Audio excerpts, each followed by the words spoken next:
Hai para pelajar sekalian, cikgu berharap agar anda semua sudah menyiapkan latihan yang cikgu pesan sebelum ini. Jadi, hari ini cikgu akan berbincang jawapan untuk kedua-dua latihan ini. Okey, latihan pertama, soalan yang pertama. Tangan kanannya patah, kakinya luka. Jadi, kedua-dua ayat ini menggunakan subjek dan predikat yang berlainan. Jadi, untuk soalan ini, kata hubung yang sesuai ialah manakala. Jadi, apakah jawapannya? Tangan kanannya patah, manakala kakinya luka-luka. Adakah jawapan anda betul? Seterusnya, soalan yang kedua. Saya bangun awal. Saya masih ketinggalan bas.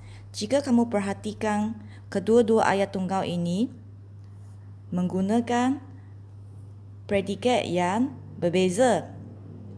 Okay. Dan juga menunjukkan maksud yang bertentangan. Jadi, kata hubung yang sesuai untuk soalan ini ialah tetapi. Okay, jawapan yang betul ialah saya bangun awal-awal tetapi masih ketinggalan bas. Seterusnya, soalan yang ketiga. Laila melipat pakaian. Laila mendengar radio. Kedua-dua ayat ini menunjukkan Laila membuat dua perkara. Adakah dua perkara ini boleh dijalankan pada masa yang sama? Kalau boleh, maka kita boleh menggunakan kata hubung sambil. Iaitu ayat mazmumnya ialah Laila melipat pakaian sambil mendengar radio. Iaitu ayat mazmum ini telah menggabungkan predikat dengan predikat. Soalan keempat. Kanak-kanak itu terjatuh. Kanak-kanak itu menangis. Jadi, untuk kedua-dua ayat ini menunjukkan kanak-kanak terjatuh. Jadi, apakah berlaku kepada kanak-kanak itu? Jadi, dua-dua ayat ini menunjukkan dua perbuatan yang berturutan. Jadi, kata hubung yang sesuai untuk soalan ini ialah lalu. Maka jawapannya ialah kanak-kanak itu terjatuh lalu menangis.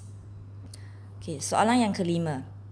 Kita hendak bermalam di rumah Datuk. Kita hendak bermalam di rumah Pak Long. Okay. Soalan ini kamu dikehendaki menggabungkan pelengkapnya. Okay. Ini menunjukkan satu pilihan. Sama ada kita nak bermalam di rumah Datuk atau di rumah Pak Long. Maka kata hubung yang sesuai ialah atau. Dan oleh sebab ini ialah satu soalan yang menunjukkan pilihan, maka apabila kamu gabungkan menjadi ayat mazmum mestilah dalam bentuk ayat tanya. Okay, jawapannya ialah kita hendak bermalam di rumah Datuk atau di rumah Pak Long. Soalan keenam. Kami akan ke sana. Kami diundang. Diundang maksudnya dijemput, 被邀请.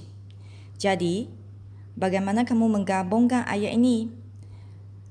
Ini menunjukkan kalau kami diundang, kami akan ke sana.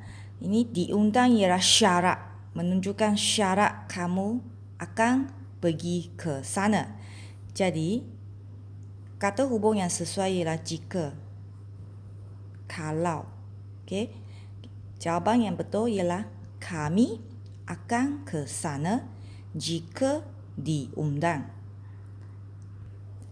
Seterusnya, mari kita sambung dengan latihan yang kedua. Soalan pertama. Beliau masuk ke bilik guru. Beliau berjumpa dengan Cikgu Sufian. Ini menunjukkan dua perkara yang mesti dijalankan berturutan. Betul tak? Masuk ke bilik lalu buat apa? Jadi, kata hubung yang sesuai ialah lalu. Beliau masuk ke bilik guru lalu berjumpa dengan Cikgu Sufian. Okey, soalan yang kedua. Punita membaca novel. Punita menunggu bas sekolah. Jadi, menunggu bas sekolah. Sambil menunggu, adakah kamu boleh membaca atau membuat perkara lain? Jadi, untuk soalan ini, sementara, kata hubung sementara lebih sesuai untuk situasi ini. Maka jawapan yang sesuai ialah Punita membaca novel sementara menunggu bas sekolah. Okey. Soalan yang ketiga, jerebu Yemai, jerebu semakin teruk. Latihan sukan akan dibatalkan. Jadi, syaratnya latihan ini dibatalkan ialah kalau jerebu semakin teruk. Maka kata hubung yang sesuai untuk soalan ini ialah jika.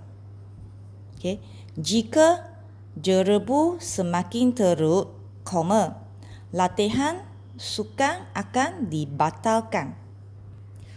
Untuk soalan keempat, kamu dikehendaki menggabungkan 3 ayat tunggal menjadi 1 ayat mazmum. Pakaian sekolahnya basah. Okay. Subjeknya pakaian. Beg sekolahnya basah. Okay. Subjeknya ialah beg. Dia kehujanan. Kehujanan maksudnya apa? Kena hujan. 淋到雨. Jadi, untuk ayat A dan ayat B, kamu boleh gabungkan dengan dan. Kerana menggunakan subjek yang sama, subjek yang berlainan, iaitu menggabungkan subjek dan subjek. Dan apakah sebabnya beg dan pakaian sekolahnya basah? Kehujanan kan? Jadi kamu boleh gunakan kata hubung kerana. Jadi jawapan yang lengkap ialah pakaian dan beg sekolahnya basah kerana kehujanan. Soalan kelima juga dikehendaki menggabungkan 3 ayat tunggal menjadi 1 ayat mazmum. Okay. Buah durian sangat menjadi. Okay. Subjeknya buah durian, buah rambutan sangat menjadi. Maksudnya banyak. Okay. Harganya tetap mahal. Okay. Ayat ini menunjukkan perkara yang bertentangan. Walaupun banyak hasil tetapi harganya masih mahal. Jadi, bagaimana kamu menggabungkan ayat ini? Okay. Walaupun kita perlu menggunakan kata hubung berpasangan. Tetapi. Okay. Dan di sini ayat A dan ayat B.